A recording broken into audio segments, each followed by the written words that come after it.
Myself Indira Pramod Patil from Dombivli, Tilak Nagar Junior College from Dombivli East. Today we are going to learn scope of macroeconomics.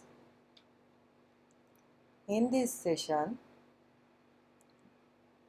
we focused on scope of macroeconomics, which is the subtopic of first lesson Introduction to Microeconomics and Macroeconomics.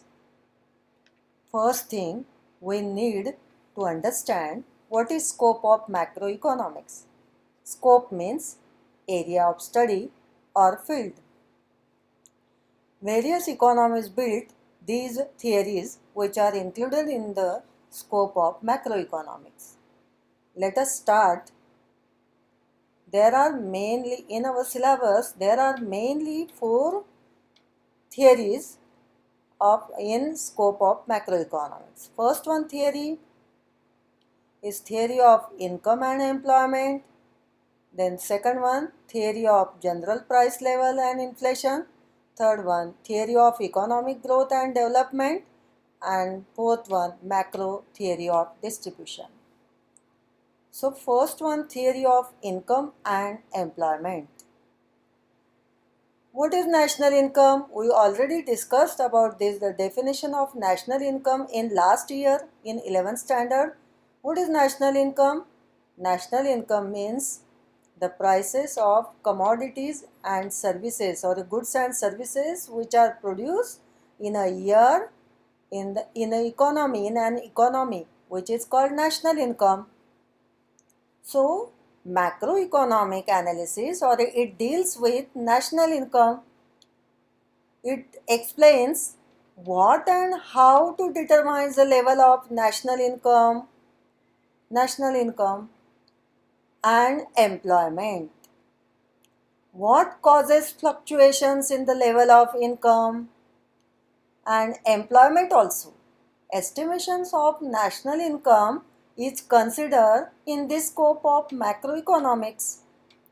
We have studied related variables GDP, GNP, which are also related with national income.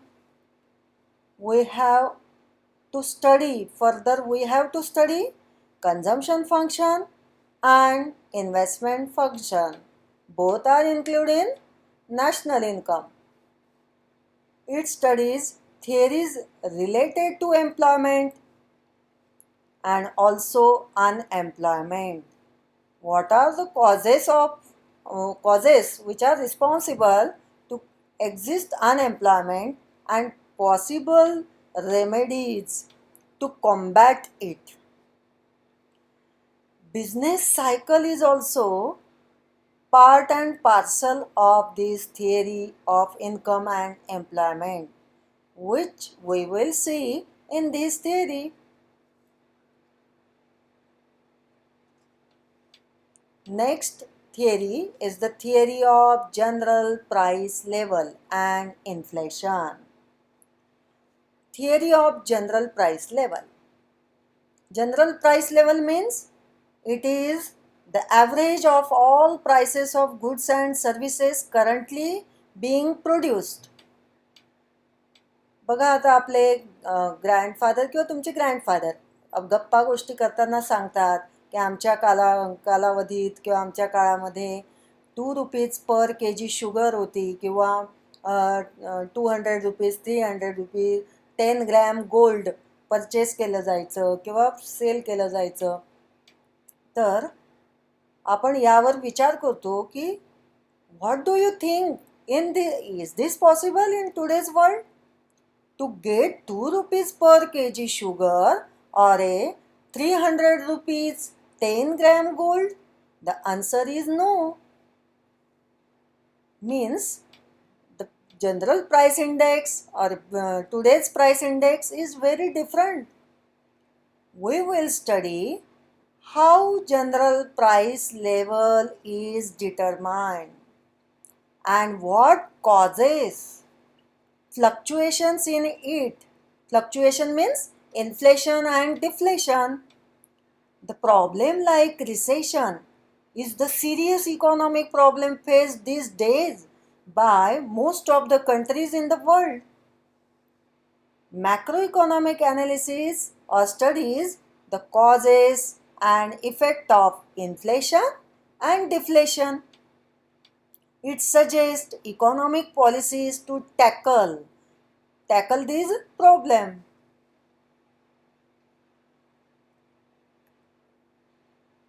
Next theory, theory of economic growth and development. It is also important subject matter of macroeconomics.